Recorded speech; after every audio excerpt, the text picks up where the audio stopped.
also quoted a Quranic verse, La ikraha fi الدين, which means there is no compulsion in religion.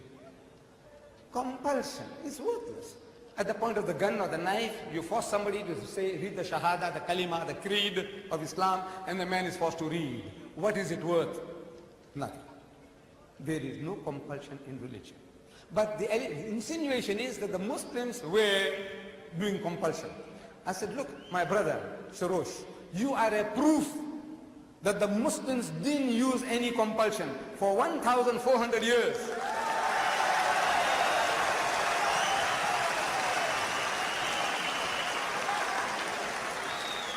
For 1,400 years, you and your other Christians, whom you now say number 14 million, they lived in our midst. In Egypt, the Muslims have been the overlord of that country for 1,400 years. For a few years, the French came, for a few years, the British came, but overall for 1,400 years, the Muslim has been ruling that land. And yet, today, you can boast there are 10 million Coptic Christians in Egypt. If there was compulsion of any kind, there would not have been a single Christian left in the country.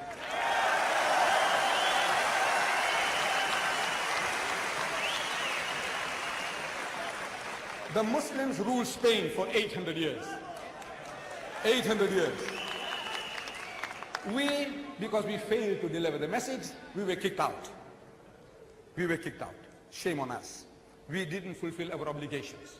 But if they had used any type of force, even economic force, for 800 years, there would not have been a single Christian left in the country.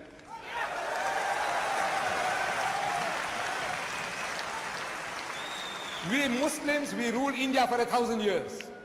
But after 1,000 years of Muslim rule, eventually when partition takes place, the Muslim gets 1/4, the Hindu gets 3/4. Why? Because we didn't do the job. We didn't use any compulsion.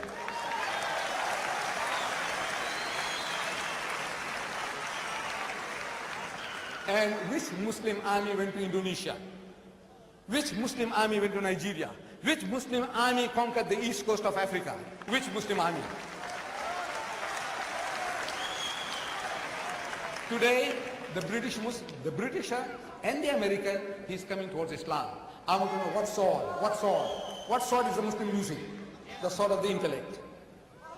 George Bernard Shaw, he said, if any religion has a chance of conquering England, nay Europe, within the next 100 years, so that religion is Islam.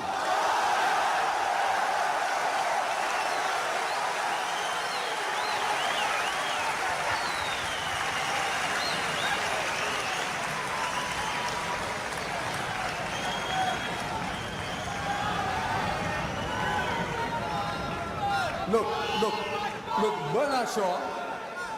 Bernard Shaw had the foresight, he could see.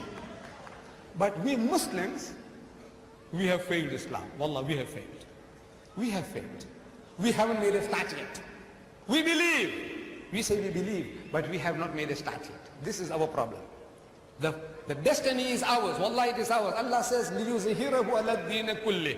He has given you a deen, a way of life that is to master, overcome and supersede them all, bulldoze them all, whether it be Hinduism, Buddhism, Christianism, communism, Judaism, every ism.